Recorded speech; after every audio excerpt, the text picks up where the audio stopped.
اس حیوان انسان کا وجود زمین سے ہے، مٹی سے پیدا کی، مٹی سے، گارے سے، تین لازم سے، چپچکانے والے گارے سے، وہ جس میں کہ بدبو پیدا ہو جائے، یہ ساری باتیں کہی گئی ہیں۔ اور سائنس بھی کہتی ہے مٹی سے پیدا ہوئے، کیسے پیدا ہوئے اس میں اختلاف ہے، لیکن یہ کہ ہے مٹی ہماری اوریجن، قرآن بھی کہتا ہے اور سائنس بھی کہتی ہے۔ اور ہمارے وجود کو جب وہ تھک جائے، مزمحل ہو جائے، اس کی انرجی کم ہو جائے، تو اس کے لیے جو غذا ہے، جو تقویت ہے، وہ بھی ساری زمین سے آ رہی ہے۔ آپ نے پھل کھائے، آپ نے گندم کھائی، آپ نے چاول کہاں سے آ رہے ہیں؟ اچھا بکری کا گوشت کھایا تو بکری کا گوشت کس چیز سے بنا ہے؟ اس نے گھاس کھائی ہے، اس نے پتے کھائے ہیں، وہیں سے تو بنا ہے۔ الٹیمیٹ سورس آپ کے وجود حیوانی کے لیے جو آ رہی ہے وہ زمین ہے۔ وجود روحانی کو بھی تقویت کی ضرورت ہے، وہ بھی مزمحل ہوتی ہے، کمزور ہو جاتی ہے، خاص طور پر جبکہ وجود حیوانی کا اس پر غلبہ ہو جائے، تب تو یوں سمجھیے کہ وہ بالکل بے ہوش ہو کر موت کے قریب پہنچ جاتی ہے۔ اس کی تقویت، اس کی غذا وہیں سے آئی ہے جہاں سے روح آئی ہے، وہ کلام ربانی ہے، روح ربانی، نفخت فیہ من روحی من روحی من روحی، میں پھونک دوں اس میں اپنی روح میں سے۔ روح کا تعلق ذات باری تعالیٰ کے ساتھ ہے۔ اسی طرح کلام ربانی کہاں سے آیا ہے؟ اللہ تعالیٰ کے پاس سے ہے، یہ اس کی تقویت کا ذریعہ ہے۔ اب عام حالات میں کیا ہوتا ہے؟ ہمارا یہ وجود حیوانی چھایا ہوا ہے ہمارے وجود کے اوپر، بیچاری روح جو ہے دبی رہتی ہے، پسی رہتی ہے۔ اگر خدا نے خواستہ ہم گناہ گار بھی ہیں، گناہ پر گناہ کا ارتکاب کر رہے ہیں، تو وہ روح جو ہے وہ قلب کے آئینے شیشے کے اندر ہے۔ فیہا مصباح، المصباح فی زجاجہ، الزجاجہ تو کانہا کوکب دری، قلب جو ہے شیشے کے مانند ہے جس کے اندر روح کا چراغ جل رہا ہے۔ اب اگر یہ اوپر جو شیشہ ہے اس پر دھواں آ گیا، لالٹین کی چمنی پر دھواں آ گیا، تو اب روشنی باہر تو نہیں آئے گی۔ اگر انسان گناہ کرتا ہے تو قلب پر رین، زنگ آ جاتا ہے، یا حضور نے فرمایا ایک داغ لگ جاتا ہے، اور گناہ کرتا ہے اور داغ لگتا ہے، اور گناہ کرتا ہے اور داغ، یہاں تک کہ بالآخر پورا قلب سیاہ ہو جاتا ہے۔ اب وہ روح اندر بند ہو گئی، وہ دفن ہو گئی۔ اس کے لیے اب ضروری ہے کہ اب ایک پروگرام ایسا دیا جائے جو ریورس ہو جائے۔ دن میں روزہ رکھواؤ تاکہ وہ جو اینیمل انسٹنکٹس ہے وہ دبے، تو جب یہ وزن جو ہے اس کے اوپر کم ہوگا تو کچھ سائی آف ریلیف سے ملے گا۔ جیسے بے ہوش آدمی پڑا ہے، اسے کوئی ہلکا سا ہوش آ رہا ہے، آپ نے پانی کے کچھ چھینٹے لیے، اس کے بعد آپ نے رات کو کھڑے ہو کر قرآن کے انوار کو اتارا، بارش برس رہی ہے روح انسانی کے اوپر، قلب روحانی، قلب انسانی کے اوپر، جس میں کہ وہ روح جو ہے وہ دفن، وہ زندہ ہوگی اثر نو، ہوش میں آئے گی۔ اور ہوش میں آئے گی تو دو کام ہوں گے، ایک تو اسے قرآن کی عظمت کا احساس ہوگا، یہ قرآن میری حیات تازہ کا ذریعہ بنا ہے، میں دب گئی تھی، میں پس گئی تھی، میں بے ہوش تھی، میں نیم مردہ تھی، اس قرآن کی بارش نے، یہ ترشح جو ہوا ہے مجھ پر، اس نے مجھے حیات تازہ عطا فرمائی۔ یہ جو قدر کا احساس ہوگا قرآن کا، لعلکم تشکرون، تاکہ تم قرآن کی عظمت سے واقف ہو۔ ایک انسان بھوک کی وجہ سے اس کا شوگر لیول اتنا گر گیا کہ بے ہوش پڑا ہوا، اب ظاہر بات ہے کہ آپ اسے کچھ پانی کے چھینٹے دیں گے تو کچھ ہوش میں آئے گا، پھر غذا دیں گے تو اب وہ پوری توانائی پر آئے گا، تو معلوم ہوگا اسے اس غذا کی کیا قدر و قیمت ہے۔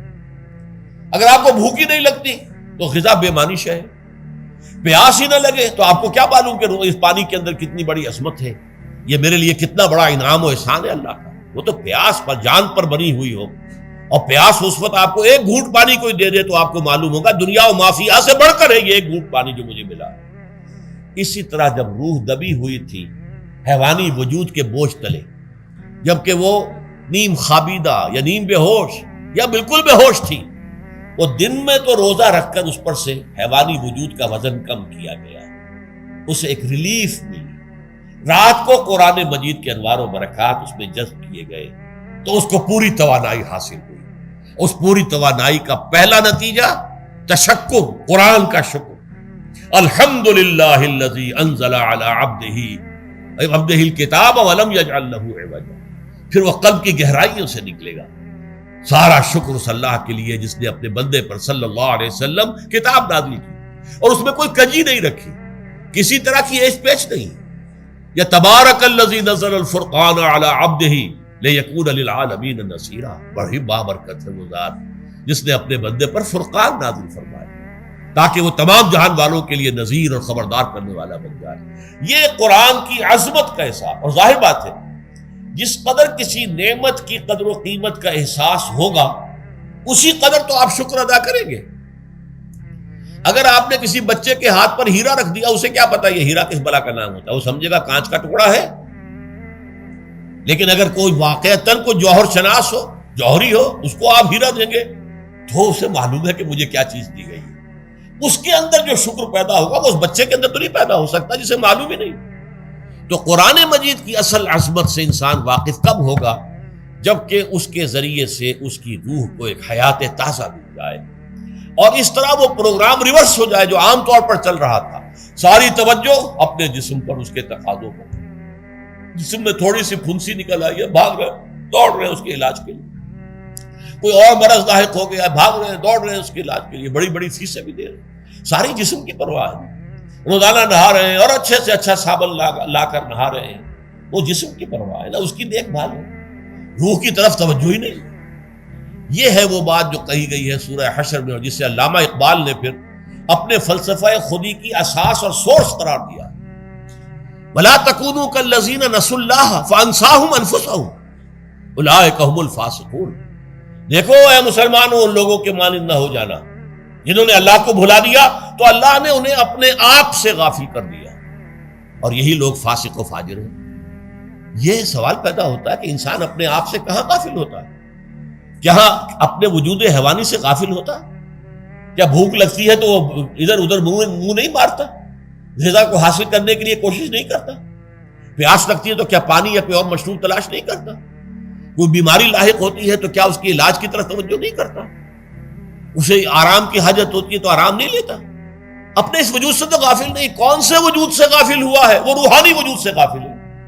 بھول گیا کہ میرے اندر روحانی وجود بھی ہے اور اس کا تعلق ذات باری تعالیٰ کے ساتھ۔ اس نے سمجھا کہ میں بس حیوان ہوں، نرا حیوان ہوں، اپنے اس وجود کی اصل حقیقت ہی سے بے خبر، غافل۔ چنانچہ آج کے دور کا سب سے بڑا المیہ کیا ہے؟ ڈاروین کے نظریے کے جو اثرات پیدا ہوئے ہماری معاشرت پر، ہماری سوچ پر، ہمارے فکر پر، ہمارے فلسفے پر، ہماری سوشولوجی پر، وہ کیا ہے کہ ہم بھی نرے حیوان ہیں۔ اللہ اللہ خیر کرے۔ یہ سب سے بڑی محرومی ہے اس دور کی کہ انسان اپنے اصل شرف سے خود ہی مستعفی ہو گیا۔ ہمارا کوئی وجود ہے ہی نہیں روحانی وغیرہ، روح کسے کہتے ہیں ہم نہیں جانتے، بس یہ جسم ہے۔ ہم اللہ کو نہیں جانتے کون ہے کون نہیں ہے، ہوگا ہم تو اس کائنات کو جانتے ہیں۔ ہم روح سے واقف نہیں، ہم تو اپنے جسم کو واقف۔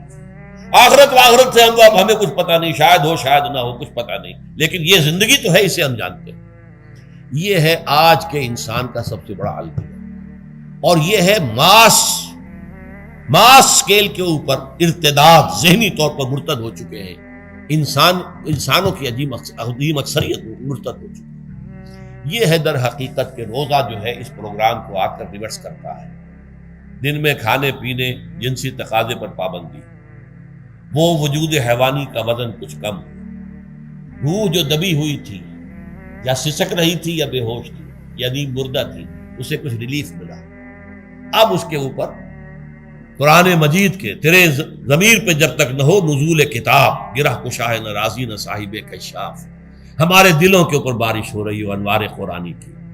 وہ ظاہر بات ہے کہ بغیر سمجھے تو نہیں ہوگی بارش، وہ تو آپ کوئی سمجھ رہے ہوں گے تو بارش ہوگی، ورنہ تو یہ ہے کہ ٹھیک ہے میں پہلے بھی عرض کر چکا ہوں آپ کو ثواب تو ملے گا، لیکن یہ ہے کہ وہ اصل مقصد قرآن کی عظمت کا قلب کی گہرائیوں سے اعتراف جو ہے اور اس پر اللہ کا شکر تو ادا ہوگا، لعلکم تشکرون، جبکہ قرآن مجید جو ہے آپ کے قلب کے اوپر نازل، اس کا مفہوم نازل۔